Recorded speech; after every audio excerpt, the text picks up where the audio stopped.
Nous allons parler de l'amour de Dieu. La Bible nous enseigne que Dieu est amour, mais il est très important que nous comprenions cet amour. Donc, ça va être une série de deux messages et aujourd'hui, nous allons focaliser sur l'amour de Dieu, donc comprendre son amour. Et le deuxième message sera comment répondre à l'amour de Dieu pour nous. Donc, je vais regarder dans le livre de Matthieu au chapitre 3 à partir du verset 16. Ça dit ceci. Dès que Jésus eut été baptisé, il sortit de l'eau et voici les cieux s'ouvrirent et il vit l'Esprit de Dieu descendre comme une colombe et venir sur lui. Et voici une voix fit entendre des cieux ces paroles. Celui-ci est mon Fils bien-aimé, en qui j'ai mis toute mon affection. Voyez, dès que Jésus sort des eaux du baptême, il a été baptisé par Jean-Baptiste, le Saint-Esprit descend sur lui sous forme d'une colombe. Et là, on entend une voix du ciel dire, celui-ci est mon Fils bien-aimé, en qui j'ai mis toute mon affection.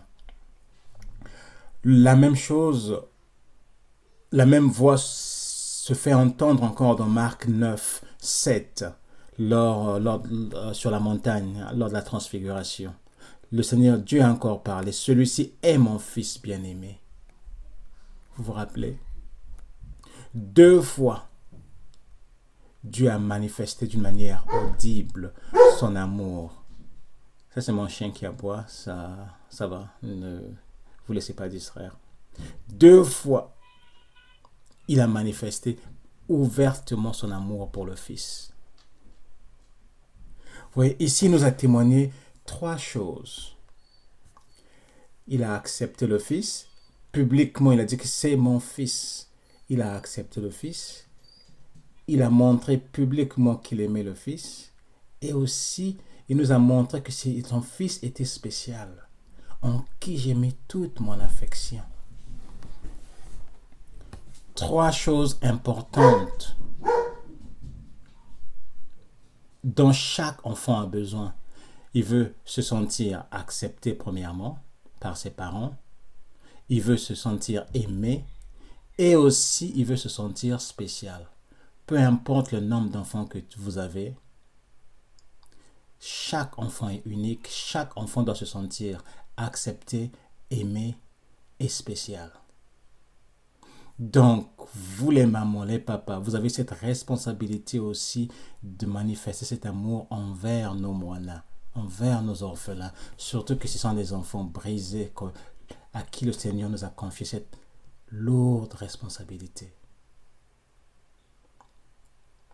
Mais c'est pas, je vais aller plus loin. Vous voyez, Dieu nous montre comment son Fils est spécial, son Fils bien-aimé, unique. Et plus tard, Dieu prend ce Fils unique, ce Fils spécial, et va le sacrifier à la croix pour toi, pour moi, pour toute l'humanité. Réalisez un peu cela un instant. Il nous dit que c'est son Fils unique, c'est son Fils bien-aimé, en qui il a mis toute son affection. Mais il prend ce Fils et il va le sacrifier à la croix. Ça veut dire que toi, moi, nous sommes importants pour lui aussi. S'il est capable de prendre ce qu'il aime pour sacrifier, ça veut dire que nous sommes spéciaux à ses yeux. Est-ce que vous le réalisez? Tu es spécial aux yeux de Dieu. Dieu t'aime. Sinon, il n'aurait pas envoyé son Fils mourir pour toi. Mais très peu de gens ne le réalisent pas.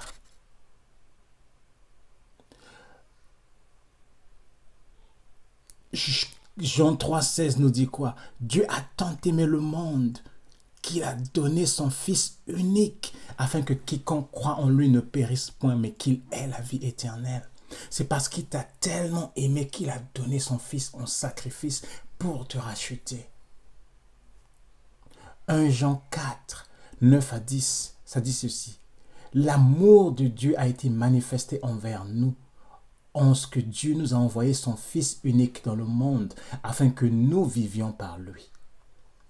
Et cet amour consiste non point en ce que nous avons aimé Dieu, mais en ce qu'il nous a aimés et a envoyé son Fils comme victime expiatoire pour nos péchés. Romains 5, 8 dit ceci. Mais Dieu prouve son amour envers nous, en ce que lorsque nous étions pécheurs, Christ est mort pour nous. Apocalypse 1, 5. Et de la part de Jésus-Christ, le témoin fidèle, le premier-né des morts et le prince des rois de la terre, à celui qui nous aime, qui nous a délivrés de nos péchés par son sang.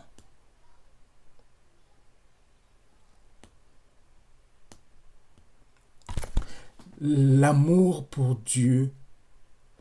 de Dieu pour nous est sincère. Dieu est amour, c'est sa nature. Ce qu'il fait est motivé par l'amour. Donc je veux que tu comprennes cela aujourd'hui. Je veux que tu saisisses l'amour, la profondeur de cet amour que Dieu a pour toi. Il a volontairement sacrifié son Fils pour toi. Et le Fils s'est volontairement donné parce qu'on est précieux. Parce qu'on est spécial. Donc tu es aimé, tu es accepté et tu es spécial. On doit le réaliser parce que tu as été racheté à un grand prix. Ça, c'est une première clé à retenir. Je suis spécial, je suis aimé, je suis accepté par mon Dieu. Et l'amour de notre Dieu est inconditionnel. Pardon. Il nous l'a démontré avec l'histoire du fils prodigue, par exemple, dans Luc 15, 11 à 32, on a vu comment l'enfant s'est rébellé contre son père. Il a pris sa part d'héritage, il est parti, il a tout fini. Mais quand il a réalisé que chez son père, il avait mieux que ce qu'il avait là-bas, il est reparti voir son père. Il a pris la résolution de repartir voir son père et de se repentir. Il dit, je vais prendre le risque. Mais lorsque le père l'a aperçu, le père a couru à sa rencontre. Tu vois un peu l'amour, le Père a pardonné, le Père a oublié. Voilà un tel amour. C'est comme ça que Dieu nous aime. Même lorsqu'on pêche, il nous aime. Donc, son amour pour moi est inconditionnel. Ça veut dire que je n'ai rien à faire. Je n'ai rien à lui prouver. Il m'aime. Vous savez, souvent on fait des choses pour se faire aimer, pour se faire accepter. Mais avec Dieu, non. Il t'aime tel que tu es. Il t'aime parce que tu es toi. C'est tout. Il connaît tes défauts, il connaît tes faiblesses, il connaît tout. Mais malgré ça, il t'aime tel que tu es. Tu n'as rien à faire à l'impressionner.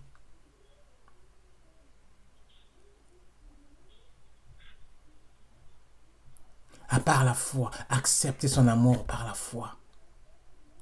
Oui, son amour pour toi est inconditionnel. Son amour pour toi est sincère. Romains 12, 9 nous dit que l'amour soit sans hypocrisie. Mais avec Dieu, il n'y a pas d'hypocrisie. Combien de fois le Seigneur Jésus a reproché l'hypocrisie aux pharisiens? Dans l'Ancien Testament, on voit comment Dieu le Père lui-même reproche l'hypocrisie à Israël. Son amour pour toi est sincère. Il n'y a aucune hypocrisie en Dieu. Et un autre point, c'est que son amour pour toi ne change pas. Ça ne change pas, ça ne varie pas. Qu'il pleuve, qu'il neige, qu'il vente, que tu te rebelles contre lui, que tu pêches contre lui, il t'aime toujours. On a vu lorsque David a péché avec Bathsheba, il a péché contre Dieu, il a tué Uri, le mari de Bathsheba. La communion avec Dieu était brisée pendant plus d'un an. Mais que s'est-il passé? David vivait dans la culpabilité jusqu'au point où Dieu a envoyé le prophète Nathan aller le confronter. Mais lorsque David s'est repenti instantanément, Dieu lui a pardonné. La communion a été restaurée. Et vous avez le psaume 51 que David a écrit suite à cela. Dieu, combien de fois dans Jérémie, regardez dans Jérémie 3, Dieu appelle Israël, reviens Israël, reviens, reviens. Il nous aime. Si bien que le Seigneur Jésus a dit que lorsqu'une brebis s'est égarée, il va abandonner, il va laisser les 99 autres pour aller chercher celle qui est abandonnée. Voyez un peu comment Dieu nous aime. Ma prière pour vous ce matin est que vous saisissiez, que vous réalisiez combien Dieu vous aime, que vous compreniez cet amour. Ensuite, que vous l'acceptiez. Parce que beaucoup de gens, à cause des blessures qu'ils ont reçues, qu'ils ont connues dans le monde, ont du mal à recevoir l'amour, ont du mal à accepter l'amour des autres, parce qu'il y a tellement de blessures. Mais Dieu, ton Père, t'aime. Et il veut que tu acceptes son amour. Il veut penser tes blessures. Mais ça commence par accepter son amour. Et je veux aussi que vous soyez enracinés, fondés dans cet amour. Éphésiens 3, 17. Quand tu réalises l'amour de Dieu, quand tu le prends comme fondement, peu importe ce qui se passe, peu importe,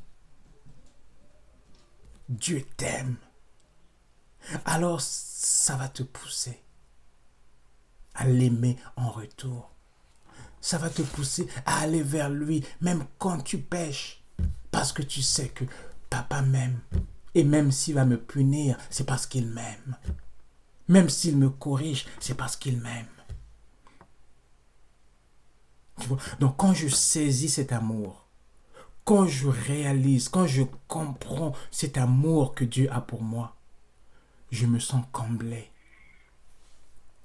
En quelque sorte complet. Parce que je sais que je suis accepté. Je n'ai rien à prouver à quelqu'un. Je me sens aimé et je me sens spécial. Je deviens confiant. Et ça me donne le courage de faire face aux situations de la vie. Tel que maintenant nous sommes dans une pandémie, la peur partout, les gens craignent, les gens sont stressés. Mais parce que quand tu réalises que ton Dieu est amour, que Dieu t'aime, et tu sais qu'il ne t'abandonnera pas, même au milieu de cette crise, tu sais qu'il est avec toi. Ça va te donner le courage d'aller de l'avant. Ça va? Tu vas te sentir valorisé. Et tu n'auras plus besoin de chercher des choses pour te faire accepter par les autres, pour te faire apprécier, reconnaître par les autres. Parce que tu sais que ton Père Céleste t'aime. Ton Père Céleste t'a accepté. Ton Père Céleste sait que tu es spécial. Tu ne vas plus vivre dans la condamnation.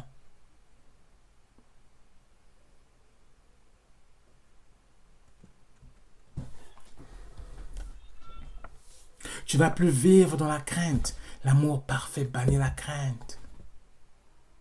J'aime bien la chanson du frère Mente qui disait que voilà pourquoi j'aime Dieu. Même quand je n'ai rien, je n'ai pas peur. Parce que je sais que Dieu est bon. Je sais que Dieu est fidèle et il va agir.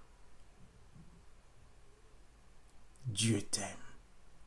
Et si Dieu t'aime, tu n'as pas à t'inquiéter. Tu n'as pas à paniquer. Parce que Dieu prend soin de ses enfants.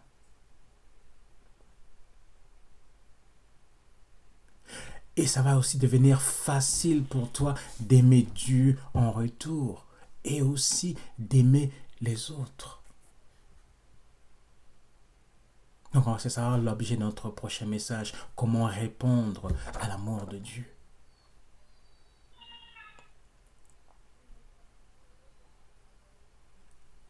Donc pour conclure, je veux que tu réalises que Dieu t'aime. Tu es spécial à ses yeux, tu es précieux à ses yeux. Tu as été racheté auprès du sang de l'agneau, auprès du sang de son Fils unique.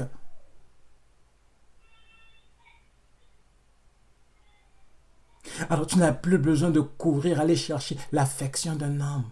Combien de femmes se donnent parce qu'elles espèrent avoir l'amour de cet homme en retour? Non, tu n'as pas besoin de ça. Ton Père Céleste t'aime. Accepte l'amour de ton papa. Ne doute pas son amour. Le diable va emmener des choses dans ta tête pour te dire que tu penses que Dieu t'aime. Regarde ce que tu as fait la dernière fois. Tu dis au diable, l'amour de Dieu pour moi est inconditionnel.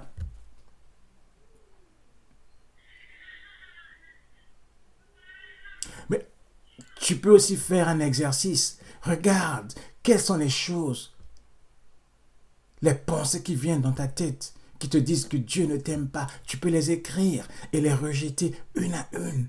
Mensonge, mensonge, Satan, c'est fini. Je refuse ce mensonge. Je refuse de vivre dans la crainte. Je refuse de vivre dans la haine. Je refuse de vivre dans le doute parce que peu importe mon statut, peu importe ma position, peu importe mon niveau spirituel, Dieu m'aime. Je suis son enfant. Il m'a accepté. Il m'a racheté au prix du sang de son Fils unique. Je vais me laisser aimer par mon Père Céleste. Je vais accepter son amour. Qu'est-ce qui t'empêche de recevoir cet amour? Pose-toi la question.